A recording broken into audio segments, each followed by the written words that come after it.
नमामि समीशां निर्वाणरूपं विवं व्यापकं ब्रह्म वेदस्वरूपं निजं निर्गुणं निर्विकल्पं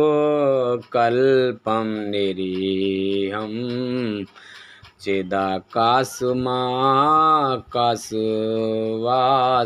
भजेऽहम् निराकार ओंकार मूलं तुरीहं गिरा ज्ञान गोते तमीशं गिरीशं करालं महाकाल कालं कृपालं गुणागार संसार पारं नतोऽहं तुषारादिसंकाश गौरं गंभीरं मनोभूतिकोटि प्रवासी शरीरं स्फुरन्मूलकल्लोल नीचार गंगा लसद बाल बालेन्दु कंठे भुजंगा चलत कुंडलं शुभ्र नेत्रं विशालं प्रसन्नमुनं नीलकंठं दयालं मृगादिश चर्मं वरं मुण्डमालं प्रियं शंकरं सर्वनाथं भजामि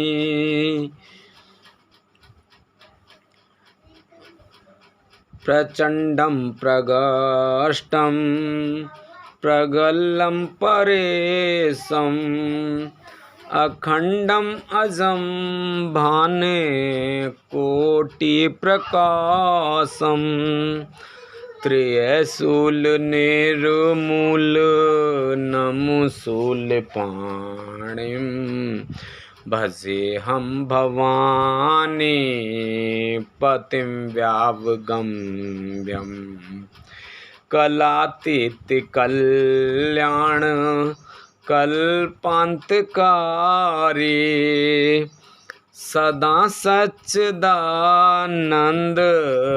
दाता पुरारी चिदानंद संदोह मोहापहारी प्रसिद्ध प्रसिद्ध प्रभु मनमथारी नयावद उमानाथ पादारविंदम भजन्ति अलोके परेवा नारायणम न तावद सुखम शांत संतापनाशम प्रसिद्ध प्रभो सर्वभूतादिवासं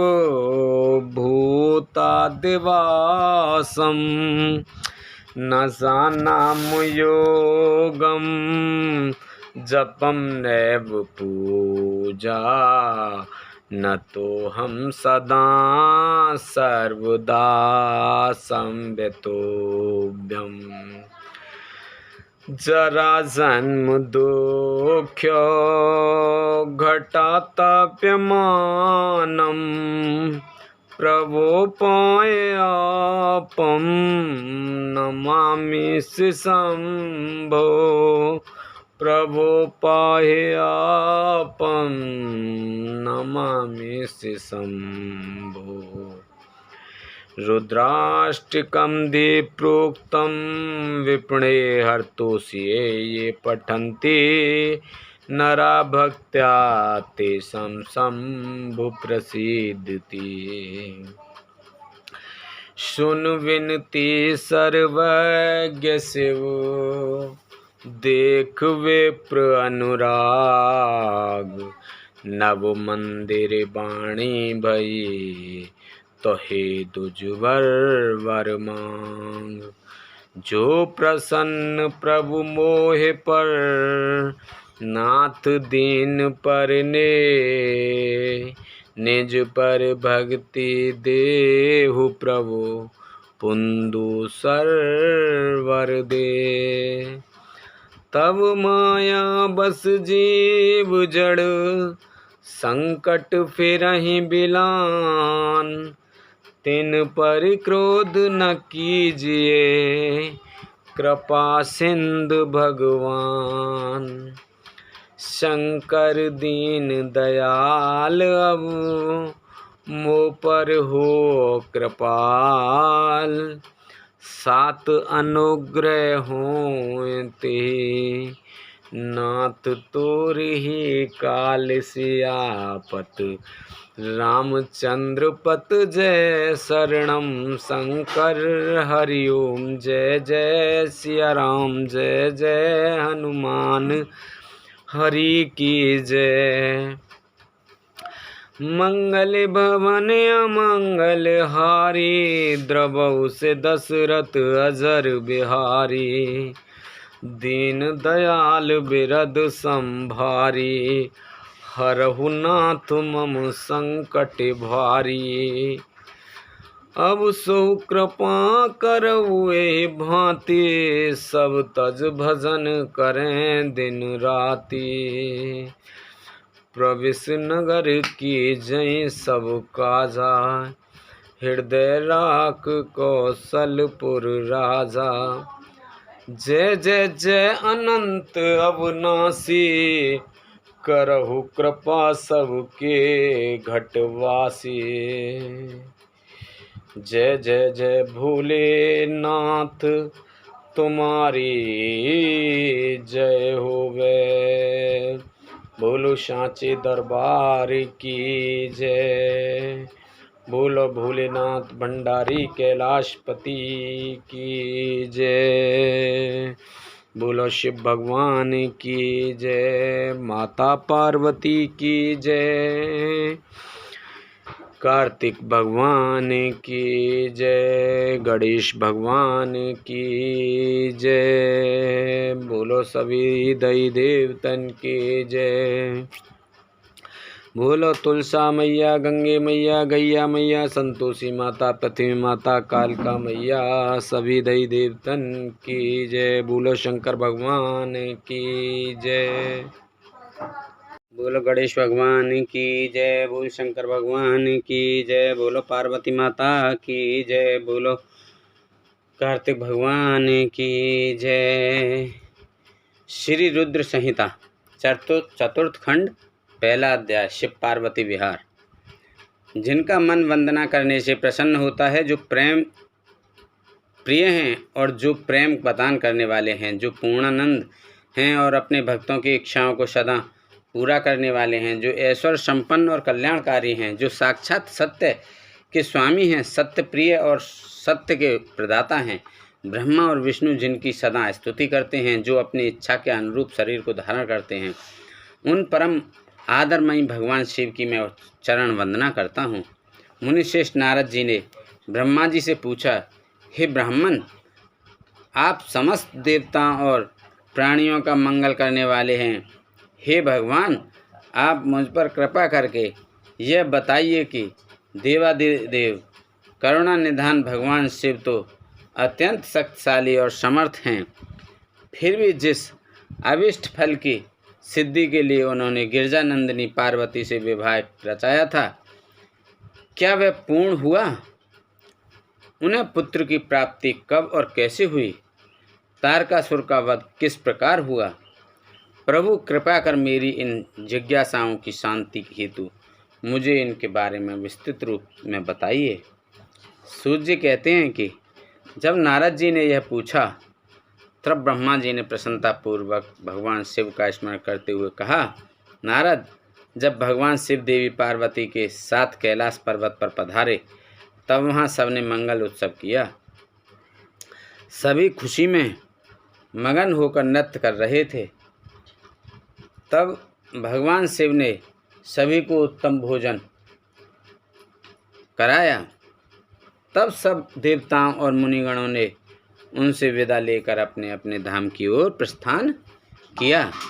सब देवताओं के कैलाश पर्वत से चले जाने के पश्चात भगवान शिव अपनी प्रिया पार्वती को साथ लेकर अत्यंत मनोहर, दिव्य और निर्जन स्थान पर चले गए और वही सहस्त्रों वर्षों तक पार्वती जी के साथ विहार करते रहे। इस प्रकार भगवान शिव ने इतने अधिक समय को क्षण भर के समान व्यतीत कर दिया।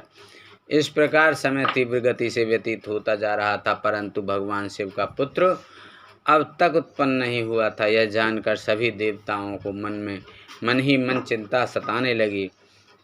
तब देवराज इंद्र ने एक सभा करने का विचार किया और उन्होंने सभी देवताओं को सुमेरु पर्वत पर आमंत्रित किया। उस सभा में सब देवता इस बात का विचार करने लगे कि इतना समय व्यतीत हो जाने पर भी अब तक शिवजी ने पुत्र क्यों नहीं उत्पन्न किया। वे सोचने लगे कि शिवजी अब क्यों विलंब कर रहे हैं। उस समय मुझ ब्रह्मा को लेकर सब देवता भगवान श्री हरि विष्णु के पास गए और कहने लगे कि हे हरे, भगवान शिव हजारों वर्षों से रति कीड़ा कर रहे हैं। उनका पार्वती जी के साथ विहार अब भी जारी है, परंतु अब तक किसी सुसमाचार की प्राप्ति नहीं हुई है। तब भगवान श्री हरि विष्णु मुस्कुराए और बोले, हे देवताओं, आप इस विषय में इतनी चिंता मत कीजिए। शिवजी स्वयं अपनी इच्छानुसार इस स्थिति से विरत हो जाएंगे। वैसे भी हमारे शास्त्रों में इस बात का उल्लेख है कि जो व्यक्ति स्त्री पुरुष का वियोग कराता है उसे हर जन्म में इस वियोग को स्वयं भी भोगना पड़ता है। अतः अभी कुछ भी नहीं करना चाहिए, कुछ समय और व्यतीत हो जाने दो। अभी हम सिर्फ प्रतीक्षा करनी होगी। कुछ देर सोचने के पश्चात श्री हरि ने पुनः कहा, 1000 वर्ष बीत जाने पर आप सब लोग शिवजी के पास जाना तथा कोई युक्ति लगाकर ऐसा उपाय करना कि उनकी शक्तिपात किसी की भी प्रकार से हो जाए।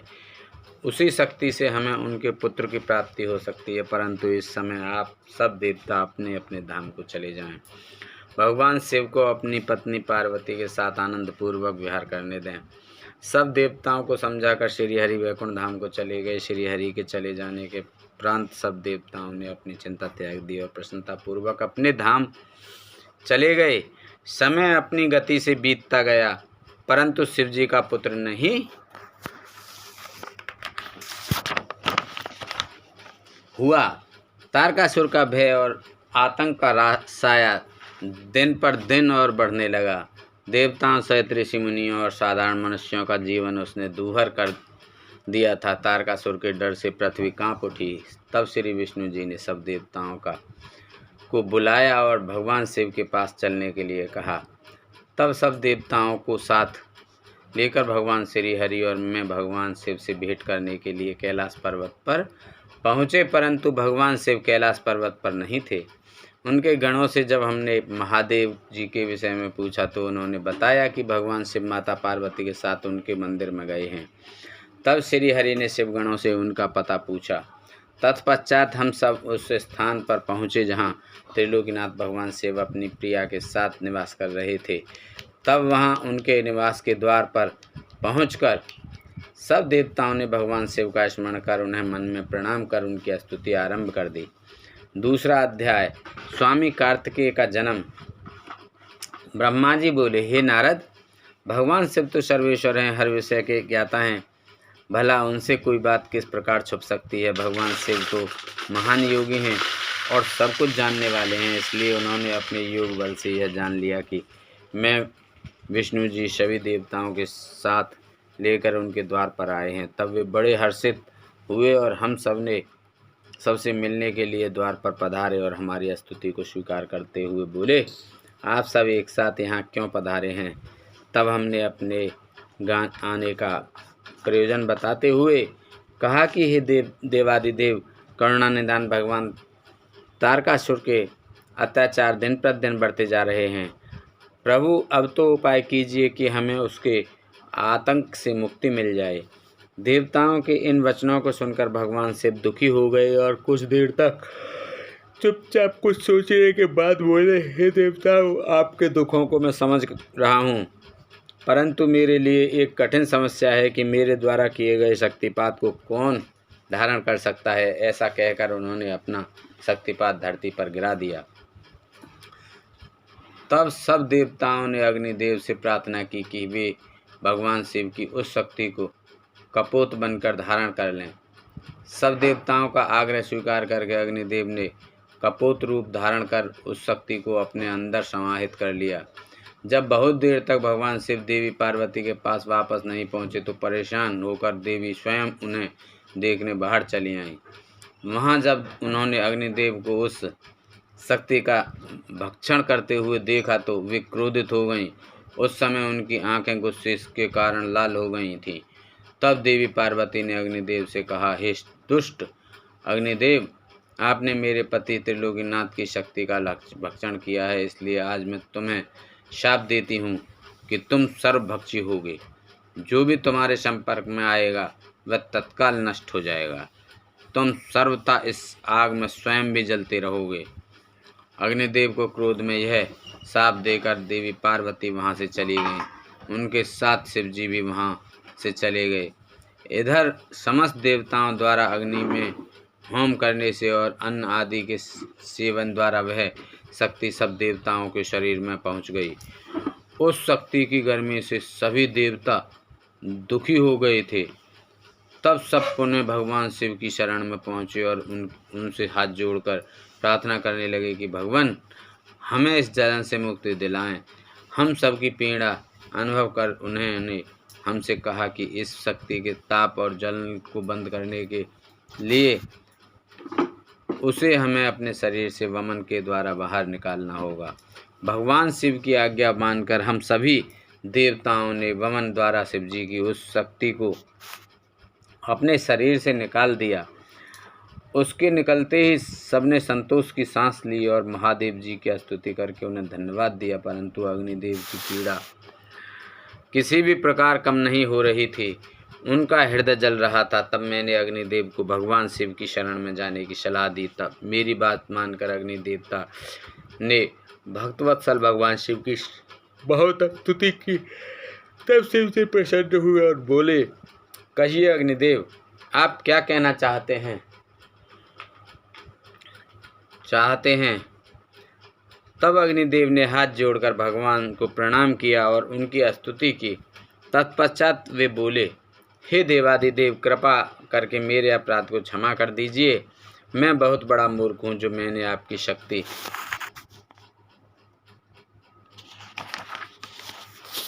का भक्षण कर लिया। आप मुझे क्षमा करें और मुझ पर प्रसन्न हों। भगवान मुझ पर कृपा कर इस शक्ति के ताप को कम करके मुझे मुक्ति दिलाएं। यह सुनकर भगवान प्रसन्नता पूर्वक अग्निदेव से बोले, हे अग्निदेव, आपने उस शक्ति का सेवन करके बहुत बड़ी भूल की है।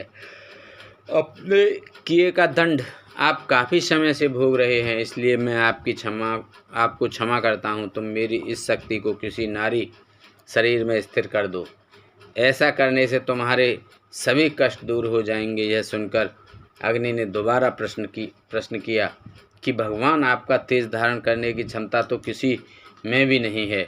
तभी नारद तुम भी वहाँ आ गए और अग्निदेव से बोले कि जैसा भगवान शिव की आज्ञा है वैसा ही करो। ऐसा करने से तुम्हारे कष्ट दूर हो जाएंगे। तब तुमने अग्निदेव से कहा कि माघ महीने में जो भी स्त्री सबसे पहले प्रयाग में स्नान करे उसके शरीर में आप इस शक्ति को स्थित कर देना।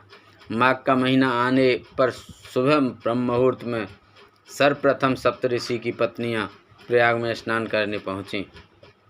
स्नान करने के उपरांत जब उन्होंने अत्यधिक ठंड का अनुभव किया तो उनमें से 6 स्त्रियां अग्नि के पास जाकर आग तापने लगीं। उसी समय उनके रोमों के द्वारा शिव जी की शक्ति के कण अग्नि से निकलकर उनके शरीर में पहुंच गए। तब अग्निदेव को जलन की पीड़ा से मुक्ति मिल गई। समयानुसार वे 6 ऋषि पत्नियां गर्भवती हो गईं। उनके पतियों ने उन्हें व्यभिचारी समझकर उनका त्याग कर दिया। तब वे सब हिमालय पर्वत पर जाकर तपस्या करने लगीं। वहीं उस पर्वत पर उन्होंने कई भागों में मानव अंगों को जन्म दिया, परंतु वह पर्वत उनके भार को सहन नहीं कर सका और उसने उन्हें गंगा जी में गिरा दिया। गंगा जी ने उन्हें जोड़ दिया, पर वे उस बालक के तेज को सहन नहीं कर सकीं और उसे अपनी तरंगों में बहाकर सरकंडे के वन के निकट छोड़ दिया। वह तेजस्वी बालक मार्गशीर्ष में शुक्ल षष्ठी के दिन पृथ्वी पर उत्पन्न हुआ। उसके पृथ्वी पर आते ही सभी को आनंद की अनुभूति हुई। आकाश में धुंदुलियाँ बजने लगीं और फूलों की वर्षा होने लगी। तीसरा अध्याय, स्वामी कार्तिकेय और विश्वामित्र। नारद जी बोले, हे ब्रह्मा जी, जब वह बालक पृथ्वी पर अवतरित हो गया तब वहाँ क्या और कैसे हुआ? तब नारद जी का प्रश्न सुनकर ब्रह्मा जी बोले, हे नारद, जब गंगा जी द्वारा उस तेजस्वी बालक को लहरों द्वारा बहाकर सरकंडे के वन के पास छोड़ दिया गया, तभी महामुनि विश्वामित्र पधारे। उस बालक का देदीप्यमान मुख देखकर विश्वामित्र दंग रह गए। वह बालक दिव्य तेज से प्रकाशित हो रहा था। उसे बड़ा प्रतापी और बलशाली जानकर मुनि विश्वामित्र ने उसे नमस्कार किया और उसकी स्तुति करने लगे। तत्पश्चात मुनि बोले कि भगवान शिव की इच्छा से ही तुम यहाँ प्रकट हुए हो। शिव तो सर्वेश्वर हैं, वे ही परम ब्रह्म परमात्मा हैं। इस संसार का हर प्राणी, हर जीव उनकी आज्ञा का ही पालन करता है। तब मुनि विश्वामित्र के ऐसे वचन सुनकर वह बालक बोला, हे महाज्ञानी प्रकांड पंडित मुनि विश्वामित्र, मेरे इस स्थान पर आने के बाद सर्वप्रथम आप ही यहाँ पधारे हैं। निश्चय ही आपका यहाँ आना भगवान शिव की प्रेरणा से ही प्रेरित है, इसलिए आप ही विधि विधान के अनुसार मेरा नामकरण संस्कार कीजिए। आज से आप ही मेरे पुरोहित हैं और मेरे द्वारा पूज्य हैं। मेरे द्वारा पूज्य होने के कारण आप इस जगत में विख्यात और पूज्य होंगे। उस बालक के ऐसे वचन सुनकर मुनि विश्वामित्र आश्चर्यचकित होकर उस बालक से पूछने लगे कि हे बालक, आप कौन हैं? अपने विषय में मुझे बताइए। तब उनकी बात सुनकर वह बालक बोला, हे विश्वामित्र, अब आप महर्षि हो गए हैं। मेरे विषय में जानने से पूर्व आप मेरा संस्कार कीजिए। तब मुनि विश्वामित्र ने उस अद्भुत बालक का नामकरण संस्कार किया और उसका नाम कार्तिकेय रखा। गुरु दक्षिणा के रूप में उसने मुनि को दिव्य ज्ञान प्रदान किया। तब मैंने स्वयं वहां जाकर उस बालक को गोद में लिया और उसे चूमा। तत्पश्चात मैंने उसे शक्तियाँ और शस्त्र प्रदान किए। उन अद्भुत शक्तियों को प्राप्त कर वह बालक बहुत प्रसन्न हुआ और तुरंत ही पहाड़ पर चढ़ गया। पहाड़ पर चढ़कर वह उसके शिखरों को गिराने लगा तथा वहाँ की संपदा नष्ट करने लगा। यह देखकर उस स्थान पर निवास करने वाले राक्षस उस बालक को मारने के लिए दौड़े। उन भयंकर राक्षसों के बिना भयभीत हुए उसने उन सब को भगा दिया। उनके भयंकर युद्ध से पूरा त्रिलोक कांपने लगा। त्रिलोक को भयभीत होता देखकर सब देवता वहां पहुंचे। देवराज इंद्र ने क्रोध में आकर उस बालक पर प्रहार किया। इस प्रकार के फलस्वरूप उस बालक के शरीर से विशाख नाम का दूसरा पुरुष पैदा हो गया। उन्होंने उस बालक पर एक और प्रहार किया तो नैगम नाम का एक और महाबली पुरुष पैदा हो गया। इस प्रकार इंद्र के प्रहारों से 4 स्कंद पैदा हुए जो बहुत वीर और बलवान थे। तब क्रोधित होकर ये चारों स्कंद एक साथ मिलकर स्वर्ग के राजा इंद्र को मारने के लिए दौड़े। यह देखकर इंद्र घबराकर अपनी जान बचाने के लिए कहीं दूर जाकर छिप गए। उनको ढूंढते ढूंढते वह बालक उनके धाम स्वर्ग में पहुंच गया। उस समय जब वह बालक स्वर्ग पहुंचकर देवराज इंद्र को ढूंढ रहा था, एक सुंदर सरोवर में 6 कृतकाएँ स्नान कर रही थीं। उस समय उस सुंदर सलोने बालक को देखकर वह उसे प्यार करने और गोद में खिलाने के लिए दौड़ी और उसे पकड़ कर ले आईं। तब उन कृतकाओं ने उस नन्हे बालक को बहुत प्यार किया और तब वे आपस में उसे दूध पिलाने के लिए लड़ने लगीं। तब उस बालक ने 6 मुख धारण करके सब माताओं का स्तनपान किया। तब वे प्रसन्नतापूर्वक उस बालक को अपने साथ अपने लोक में ले गईं और उसका लालन पालन करने लगीं। चौथा अध्याय कार्तिकेय की खोज। ब्रह्मा जी बोले, इस प्रकार उस दिव्य बालक को लेकर वे कृतकाएँ अपने लोक में चली गईं। वहाँ जाकर उन्होंने उस बालक को सुंदर वस्त्रों और आभूषणों से अलंकृत किया और बड़े लाड़ प्यार से उस बच्चे को पालने लगीं। जब बहुत समय व्यतीत हो गया तब एक दिन पार्वती जी ने अपने पति शिव जी से पूछा, हे प्रभु, आप तो सबके ईश्वर हैं, सब प्राणियों के वंदनीय हैं, सब आपका ही ध्यान करते हैं। भगवान, मैं आपसे एक बात पूछना चाहती हूँ। तब त्रिलोकीनाथ भगवान शिव ने मुस्कुराकर कहा, देवी पूछो, क्या पूछना चाहती हो? तब देवी पार्वती ने कहा, प्रभु, आपकी शक्ति जो पृथ्वी पर गिरी थी वह कहाँ गई? देवी पार्वती के इन वचनों को सुनकर शिव जी ने विष्णु जी, मेरा और सब देवताओं और मुनियों का स्मरण किया। यह ज्ञात होते ही कि भगवान शिव ने हमें बुलाया है, हम सभी तुरंत कैलाश पर्वत पर चले गए। वहाँ पहुंचकर हमने महादेव जी और देवी पार्वती को हाथ जोड़कर नमस्कार किया और उनकी स्तुति कही।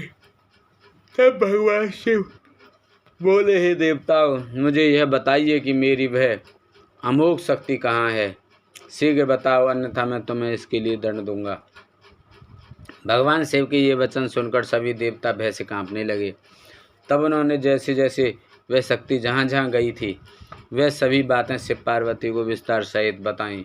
तब उन्होंने यह भी बताया कि उस बालक को 6 कृतकाएँ अपने साथ अपने लोक को ले गई हैं और उसको पाल रही हैं। यह सुनकर शिव जी व देवी पार्वती को बहुत प्रसन्नता हुई। वे दोनों अपने उस पुत्र को देखने के लिए बहुत उत्सुक थे। तब शिव जी ने अपने गणों को उस बालक को कृतकाओं के पास से वापस ले आने की आज्ञा दी। भगवान शिव की आज्ञा पाकर उनके वीर बलशाली गण क्षेत्रपाल और भूत प्रेत गण लाखों की संख्या में शिव जी के पुत्र की खोज में निकल पड़े।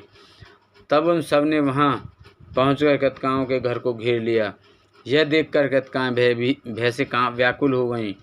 तब कृतकाओं ने अपने पुत्र कार्तिकेय से कहा कि हमें चारों ओर से असंख्य सेनाओं ने घेर लिया है, अब हमें बचाने का मार्ग खोजना होगा। यह सुनकर स्वामी कार्तिकेय मुस्कुराए और बोले, हे माताओं, आपको डरने की कोई आवश्यकता नहीं है। आपका यह पुत्र आपके साथ है। मेरे रहते कोई भी शत्रु इस घर में प्रवेश नहीं कर सकता। माता, मेरे बालक रूप को देखकर आप मुझे अयोग्य न समझें। मैं इन सभी को हराने में सक्षम हूँ। इससे पूर्व कि कार्तिकेय उन गणों की सेनाओं को नुकसान पहुंचाते, नंदीश्वर उनके सामने आकर खड़े हो गए और बोले, हे माताओं, हे भ्राता, मुझे संसार के संहार करता भगवान शिव ने यहाँ भेजा है। मेरे यहाँ आने का उद्देश्य किसी को नुकसान पहुँचाना नहीं है। मैं तो सिर्फ आपको अपने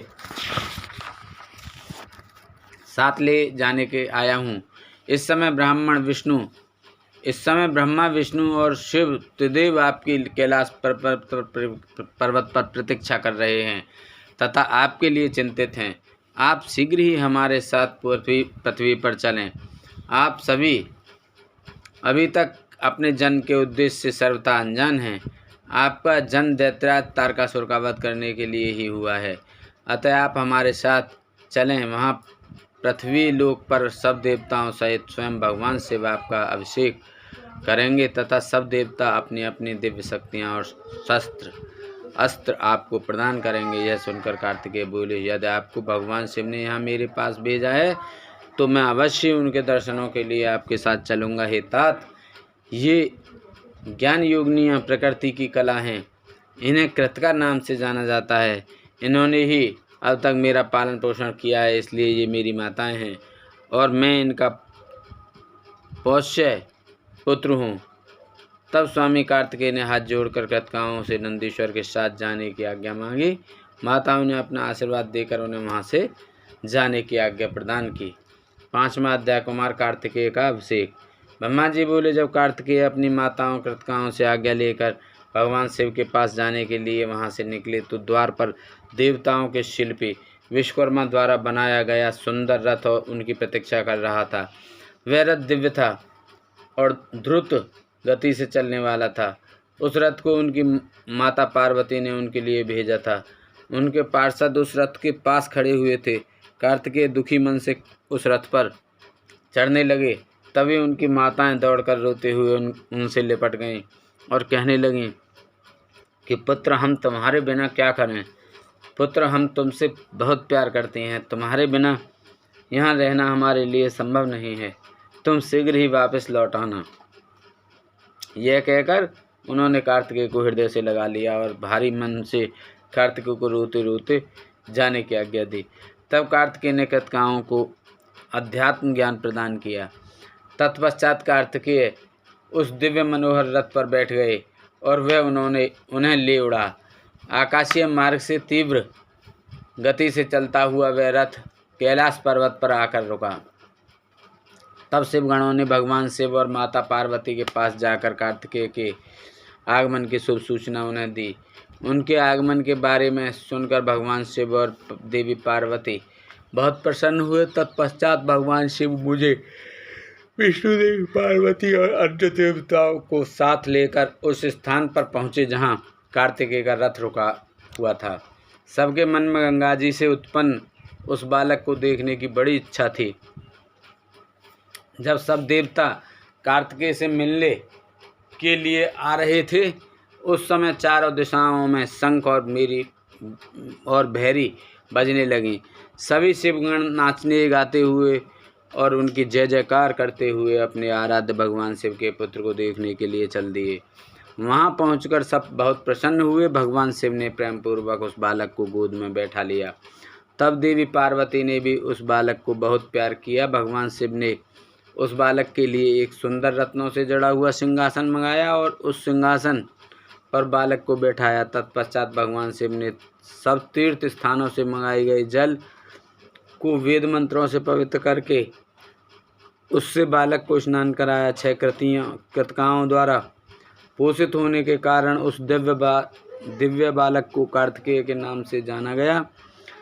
तीर्थों द्वारा पवित्र जल से स्नान करने के उपरांत सभी देवताओं ने कार्तिकेय को तरह तरह की अमूल्य वस्तुएं, विधाएं और अद्भुत शक्तियां प्रदान की।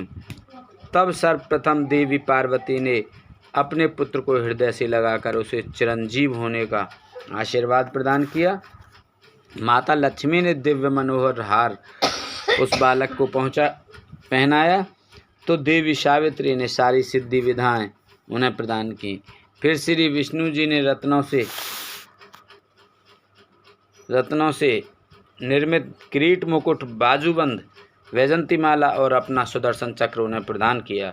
भगवान शिव ने प्रसन्नतापूर्वक अपने पुत्र कार्तिकेय को शूल, पिनाक, फरसा, शक्ति, पाशुपास्त्र, बाण, सहारास्त्र आदि परम दिव्य वस्तुएं प्रदान की। फिर मुझ ब्रह्मा ने यज्ञोपवीत वेद, माता गायत्री ने कमंडल, ब्रह्मास्त्र तथा शत्रुओं का नाश करने वाली विद्या प्रदान की। देवराज इंद्र ने अपना वाहन ऐरावत हाथी और वज्र प्रदान किया। वायुदेव वरुण ने श्वेत छत्र और रत्नों की मालाएं प्रदान की। सूर्यदेव ने मन की तरह तीव्र गति से चलने वाला द्रुतगामी रथ और शरीर की रक्षा करने वाला कवच भी प्रदान किया। यमराज द्वारा दंड और समुद्र देव द्वारा उन्हें अमृत भेंट किया गया। धन के अकूत भंडार के स्वामी कुबेर ने गदा दी। इस प्रकार सब देवताओं ने भगवान शिव के पुत्र कार्तिकेय को अनेकों प्रकार के अस्त्र शस्त्र और उपहार प्रदान किए।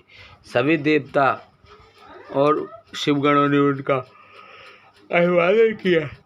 इस समय वहाँ पर बहुत बड़ा उत्सव होने लगा। चारों ओर हर्ष की लहर दौड़ रही थी।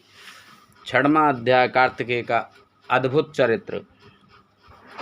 ब्रह्मा जी बोले, नारद, इस प्रकार सभी अभिष्ट देवताओं से आशीर्वाद प्राप्त करके कुमार कार्तिकेय बहुत प्रसन्न हुए। उन्होंने सभी देवताओं का धन्यवाद व्यक्त किया।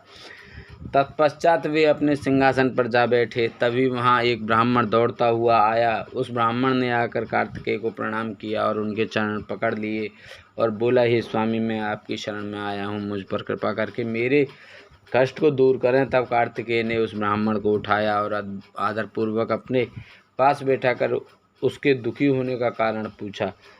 तब वह ब्राह्मण बोला, हे भगवान, मैं अश्वमेध यज्ञ कर रहा हूँ, परंतु आज मेरा घोड़ा अपने बंधनों को तोड़कर कहीं चला गया है। हे प्रभु, मुझ पर कृपा करें और मेरे घोड़े को यथाशीघ्र ढूंढ दें, अन्यथा मेरा यज्ञ भंग हो जाएगा। यह कहकर वह ब्राह्मण पुत्र कार्तिकेय के चरणों को पकड़कर गिड़गिड़ाने लगा।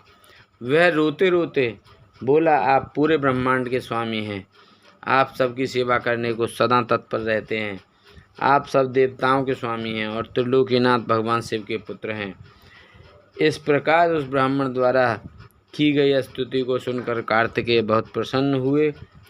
तब उन्होंने अपने वीर बलशाली प्रमुख गण वीरबाहु को बुलाकर उस घोड़े को जल्दी से जल्दी ढूंढ लाने की आज्ञा प्रदान की तथा यज्ञ को विधि विधान के अनुसार पूर्ण कराने के लिए कहा। तब वीरबाहु ने कार्तिकेय को प्रणाम किया और ब्राह्मण के घोड़े को ढूंढने के लिए निकल पड़ा। उसने पृथ्वीलोक पर हर जगह उस घोड़े को ढूंढा। जिस व्यक्ति ने जो भी जानकारी दी उसके अनुसार वीरबाहु ने हर जगह उसकी तलाश की, परंतु वह असफल रहा। तब वह उस घोड़े की तलाश करने के लिए भगवान श्री हरि विष्णु के लोक बैकुंठ धाम गया। वहां जाकर वीरबाहु ने देखा कि एक घोड़े ने विष्णु लोक में बहुत आतंक मचा रखा था। विष्णु लोक में वह घोड़ा खूब उपद्रव कर रहा था। कुमार कार्तिकेय के उस गण वीरबाहु ने तुरंत उस घोड़े को बंधक बना लिया और उसे पकड़कर अपने स्वामी कार्तिकेय के पास ले आया। तब स्वामी कार्तिकेय पूरे संसार का भार लेकर उस घोड़े पर चढ़कर बैठ गए और उस घोड़े को पूरे त्रिलोक की परिक्रमा करने का आदेश प्रदान किया। वह अद्भुत घोड़ा एक ही पल में तीनों लोकों की परिक्रमा करके लौट आया। तब कुमार कार्तिकेय उस घोड़े से उतरकर पुनः अपने आसन पर बैठ गए। तब वह ब्राह्मण हाथ जोड़कर कार्तिकेय का धन्यवाद करने लगा और उनसे बोला कि प्रभु, आप यह घोड़ा मुझे सौंप दीजिए ताकि मैं अपना यज्ञ पूर्ण कर सकूं। तब कार्तिकेय मुस्कुराए और बोले, हे ब्राह्मण, यह घोड़ा उत्तम है और यह वध के योग्य नहीं है, इसलिए आप इसे अपने साथ ले जाने के लिए न कहें। मैं आपके यज्ञ को पूर्ण होने का वरदान देता हूँ। मेरे आशीर्वाद से आपका यज्ञ अवश्य सफल होगा। 7वां अध्याय, भगवान शिव द्वारा कार्तिकेय को सौंपना। ब्रह्मा जी बोले, हे नारद, अपने पुत्र कार्तिकेय का अद्भुत पराक्रम देखकर भगवान शिव और देवी पार्वती बहुत प्रसन्न हुए। तब सब देवताओं सहित श्री हरि विष्णु और देवराज इंद्र और मैं भी बहुत हर्षित हुए और भगवान शिव से बोले, हे देवादिदेव भगवान, आप तो सर्वेश्वर हैं, सर्वज्ञाता हैं। संसार की सब घटनाएं आपकी इच्छा से ही घटती हैं। आप तो जानते ही हैं कि ब्रह्मा जी द्वारा असुरराज तारक को दिए गए वर के अनुसार से पुत्र ही उसका वध करने में सक्षम होगा, इसलिए ही कुमार कार्तिकेय का जन्म हुआ है। प्रभु, हम लोगों के कष्टों को दूर करके हमारे जीवन को सुखी करने के लिए आप अपने पुत्र कार्तिकेय को आज्ञा दीजिए कि वह तारकासुर का वध करे। यह कहकर सब देवता भगवान शिव की स्तुति करने लगे। तब भगवान शिव का हृदय हम सबकी प्रार्थना से द्रवित हो उठा। उन्होंने हमारी प्रार्थना को स्वीकार कर लिया और अपने पुत्र कुमार कार्तिकेय को देवताओं को सौंप दिया। तब भगवान शिव ने अपने पुत्र कार्तिकेय को यह आज्ञा दी कि देवताओं की विशाल सेना का नेतृत्व करे और देवताओं के दुखों और संकटों को दूर करने के लिए तारकासुर का वध करे। अपने पिता भगवान शिव की यह आज्ञा पाकर स्वामी कार्तिकेय बहुत प्रसन्न हुए। तब उन्होंने हाथ जोड़कर अपनी माता पार्वती और पिता महादेव जी को प्रणाम किया और कहा कि हे माता, हे पिता, आप मुझे विजयी होने का आशीर्वाद प्रदान करें। यह सुनकर भगवान शिव मुस्कुराए और बोले, कुमार, निश्चय ही तुम अपने इस प्रथम युद्ध में अपने गूढ़ शत्रु तारकासुर का वध करके विजयी होगे। हमारा आशीर्वाद सदैव तुम्हारे साथ है। इधर देवी पार्वती के हृदय में अपने प्रिय पुत्र के युद्ध में जाने की बात सुनकर ही पीड़ा होने लगी। वात्सल्य के कारण उनकी आंखों में आंसू आ गए थे। वे बहुत दुखी हुई और कहने लगी, हे नाथ, हे देवादिदेव, मेरा पुत्र कार्तिकेय अभी बहुत छोटा है और वह तारकासुर महाबलशाली और शक्तिशाली है। उस दुष्ट ने अपनी दुष्टता से सभी देवताओं को भी परास्त कर दिया है। जब इतनी शक्तियों के स्वामी देवता उसका कुछ नहीं बिगाड़ सके तो मेरा यह नन्हा सा पुत्र भला कैसे उसको हरा सकता है। मेरा दिल मुझे कार्तिकेय को युद्ध में भेजने की आज्ञा नहीं देता है। मैं अपने पुत्र को अपने साथ रखना चाहती हूँ। यह वचन सुनकर सभी देवताओं सहित भगवान शिव भी चिंतित हो गए। तब महादेव जी देवी पार्वती को समझाते हुए बोले, हे देवी, हे शिवा, आप सामान्य स्त्रियों की तरह क्यों व्यवहार कर रही हैं? यह मेरा और आपका पुत्र होने के कारण महाबलशाली और वीर योद्धा है। देवताओं ने इसे अपनी अभीष्ट शक्तियाँ प्रदान की हैं। कार्तिकेय की जीत निश्चित है। कार्तिकेय का उत्पन्न होना तारकासुर के वध का प्रतीक है। आप व्यर्थ में चिंता ना हो और अपने पुत्र को खुशी खुशी तारक के वध के लिए भेजें। भगवान शिव के ऐसे वचनों को सुनकर देवी पार्वती को बहुत संतोष हुआ और उन्होंने कार्तिकेय को युद्ध में जाने की आज्ञा दे दी। तब सब देवताओं का भय दूर हुआ और उनमें प्रसन्नता की लहर दौड़ गई। 8वां ओम जय शिव ओंकारा, स्वामी भज शिव ओंकारा, ब्रह्मा विष्णु सदा शिव, ब्रह्मा विष्णु सदा शिव, अर्धांगिनी धारा। ओम जय शिव ओंकारा, एकानन चतुरानन पंचानन राज, स्वामी पंचानन राज, हंसानन गरुड़ासन, हंसानन वृषवाहन साजे। ओम जय शिव ओंकारा, दो भुज चार चतुर्भुज, 10 भुज ते सोहे, स्वामी 10 भुज अति सोहे, तेरे गुण रूप निरखता, त्रिभुवन जन मोहे। ओम जय शिव ओंकारा, लावन माला रुंड माला धारे, स्वामी रुंड माला धारे, चंदन मृग मद सोहे, चंदन मृग मद सोहे, भोले शुभकारी। ओम जय शिव ओम, श्वेतांबर पीतांबर बागंबर अंगे, स्वामी बागंबर अंगे, सनकादिक ब्रह्मादिक, सनकादिक ब्रह्मादिक, भूतादिक संगे। ओम जय शिव ओंकारा, करके मध्य कमंडल चक्र त्रिशूल धरता, स्वामी चक्र त्रिशूल धरता, जग करता जग भरता, जग करता जग भरता, जग पालन करता। ओम जय शिव ओंकारा,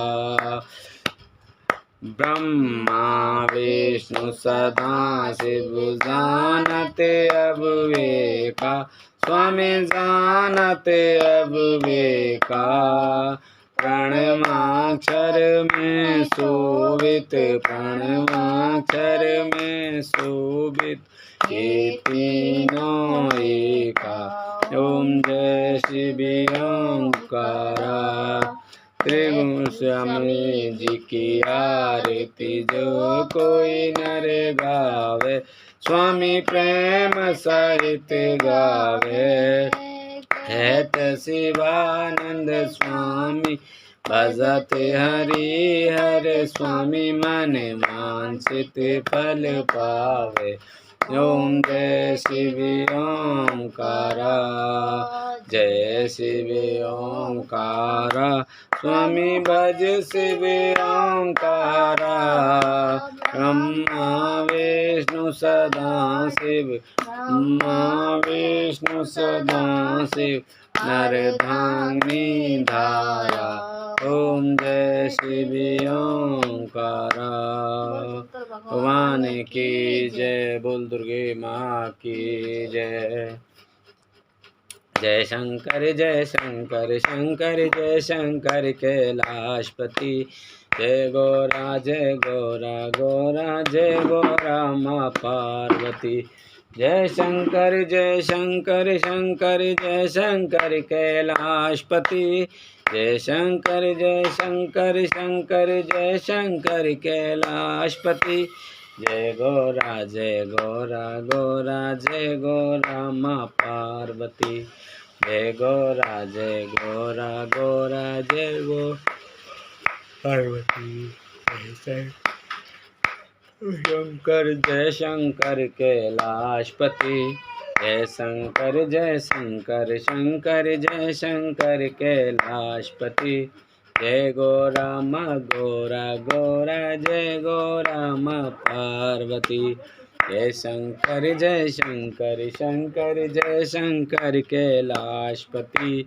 जय राम गोरा जय गोरा माँ पार्वती। जय शंकर जय कृपान शंकर जय शंकर कैलाशपति। जय शंकर जय कृपान शंकर जय शंकर कैलाशपति। जय गोरा जय गोरा माँ पार्वती। जय गोरा गोरा जय गोरा माँ पार्वती। कर जय कृपान शंकर जय शंकर कैलाशपति। जय शंकर जय कृपान शंकर जय शंकर कैलाशपति। जय गोरा जय जय पार्वती। जय गोरा जय गोरा माँ पार्वती। जय शंकर जय कृपान शंकर जय शंकर कैलाशपति। जय गोरा जय गोरा माँ पार्वती। जय गोरा जय गोरा माँ पार्वती। जय शंकर शंकर जय शंकर कैलाशपति। जय गोरा जय गोरा माँ पार्वती। जय शंकर जय कृपान शंकर जय शंकर कैलाशपति। जय शंकर जय कृपान शंकर जय शंकर कैलाशपति। जय गोरा जय गोरा माँ पार्वती। जय गोरा जय गोरा माँ पार्वती। जय शंकर जय कृपान शंकर जय शंकर कैलाशपति। जय गोरा जय गोरा माँ पार्वती। जय गोरा जय गोरा माँ पार्वती। जय शंकर जय कृपान शंकर जय शंकर कैलाशपति। जय गोरा जय गोरा माँ पार्वती। जय गोरा जय गोरा माँ पार्वती। बोलो शंकर भगवान की जय। बोलो पार्वती माता की जय। बोलो कार्तिक जी की जय। बोलो गणेश भगवान की जय। हर हर महादेव शंभु।